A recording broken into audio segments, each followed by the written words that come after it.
पश्चिमी मीडिया ने दावा किया कि यूक्रेन के ड्रोन हमले से डरकर पुतिन ने अपने घर को भी सुरक्षित करने के लिए मिसाइल डिफेंस सिस्टम को तैनात कर दिया है, जबकि एक रोज पहले ही ये खबर आई थी कि उन्होंने मॉस्को की सुरक्षा में 2 S-400 डिफेंस सिस्टम तैनात कर दिए हैं ताकि यूक्रेन की तरफ से आने वाले हमलावर ड्रोन को आसमान में ही तबाह किया जा सके। और अब पश्चिमी मीडिया ये दावा कर रहा है कि पुतिन ने अपने घर को भी सुरक्षित करने के लिए एक ताकतवर मिसाइल डिफेंस सिस्टम तैनात कर दिया, जिसका एक वीडियो भी सामने आया, जिसमें मॉस्को में मौजूद पुतिन के घर से करीब 10 किलोमीटर की दूरी पर 5 से S-1 anti aircraft gun missile system तैनात नजर आया। यही नहीं, पुतिन के घर की सुरक्षा में तैनात इस हथियार का रडार तेजी से घूमता दिखाई दिया। पुतिन के इस कदम से अंदाजा लगाया जा रहा है कि वो खौफ में है और उन्हें डर सता रहा है कि पश्चिमी देशों से मिले हथियारों से यूक्रेन मॉस्को पर हमला न कर दे।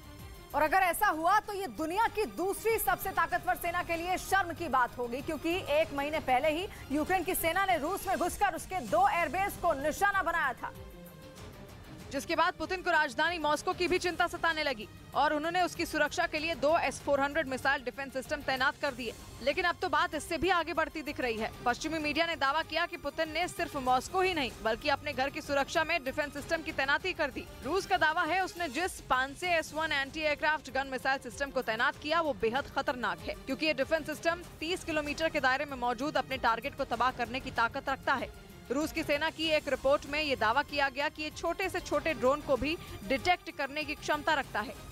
इधर झारखंड के देवघर में सड़कों से अवैध कब्जा हटाने की नगर निगम की कार्रवाई का दुकानदारों ने विरोध किया। वहां पर प्रशासन की इस कार्रवाई से अफरा तफरी मच गई और भीड़ इकट्ठा हो गई। अफरा तफरी के बीच प्रशासन ने बुलडोजर चलाकर दुकानों के बाहर किए गए अवैध कब्जों को हटाया। इसमें बहुत लोगों का सामान भी जब्त किया गया है और 5,000 से लेकर 2,000 तक का भी फाइन किया है। झारखंड में 21 जनवरी तक अतिक्रमण के खिलाफ चलाए जा रहे विशेष अभियान के तहत देवघर में कब्जा हटाने की एक कार्रवाई की गई।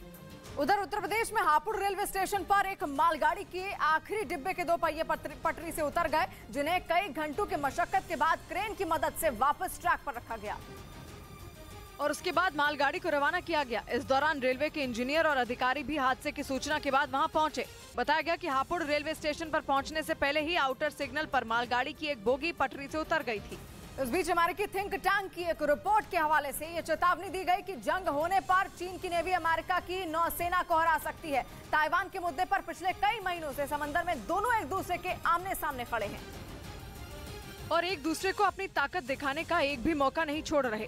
लेकिन अमेरिकी नौसेना के एक्सपर्ट सैम टैंगडी की चेतावनी ने बाइडेन के कान खड़े कर दिए। उन्होंने अमेरिकी थिंक टैंक CSIS यानी centre for strategic and international studies की एक रिपोर्ट का हवाला देते हुए ये दावा किया कि जंग होने पर चीन की नेवी अमेरिकी नौसेना को हरा देगी। पिछले साल नवंबर में आई अमेरिकी रक्षा मंत्रालय की एक रिपोर्ट ये भी बताती है कि चीन के पास 340 युद्धपोत हैं, जो अगले 2 साल में 400 तक पहुंच जाएंगे, जबकि अमेरिका के पास 300 जंगी जहाज हैं और वो 2045 तक इनकी संख्या 350 तक करने की योजना पर काम कर रहा है। इसी वजह से सैम टैंगडी ने चेतावनी दी कि जंग होने पर अमेरिकी नौसेना को हार का मुंह देखना पड़ेगा।